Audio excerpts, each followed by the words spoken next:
Let's bring in Investopedia editor-in-chief Caleb Silver for some answers. So Liz just mentioned the rising interest rates are making mortgage payments just too tough for some people. New data shows rising prices, climbing mortgage rates are making it more difficult to even afford a home. So first of all, if you do find a good deal, which sounds pretty tough right now, is it even worth it to buy right now with these high rates?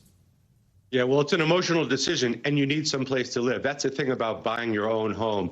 You actually live in it, it's tangible, and it's something you could have for generations. So that's a decision you have to make personally. But high rates are going to be here for a while. The last point they made was interesting, though. You might be able to refinance in about 6 months to a year. Interest rates are expected to go down. So buy now, bite the bullet on the high rate, and then maybe in a year, maybe you can refinance. That's an option for some people. But getting into that down payment right now is very expensive. So, Caleb, Liz just mentioned this supply problem that not that many people are selling because they're hanging on to that lower mortgage rate they've got. So then there's not that many homes on the market. Can buyers expect any relief on that front and therefore a relief when it comes to prices anytime soon?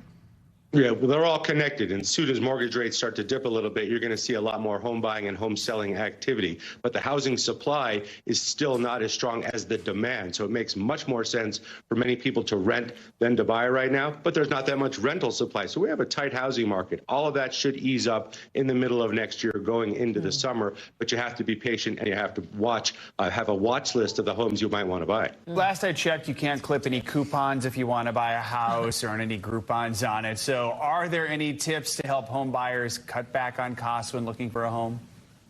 Yeah, be seasonal about it because the fall and the winter is the best time to buy a home. You'll probably find the best deals. Most people buy homes in the spring and summer to start the new school year. Also, if you can help it, try to do your close at the end of the month, not the beginning of the month. If you're actually buying, there's those prepaid items. You don't want a month's worth of those to build up. Sometimes you can negotiate with a seller or buy directly from a seller versus getting in there with a broker. You can avoid a lot of fees there. Apply for a down payment relief if you can. There's closing cost assistance out there for people of a certain income, and shop around for a mortgage. It's going to get a lot more competitive, guys. Believe me, when rates start to fall in the middle of next year, and I hope that they do, you're going to see a lot of competition for mortgages, credit cards, and loans, and I think the housing market should open up around that.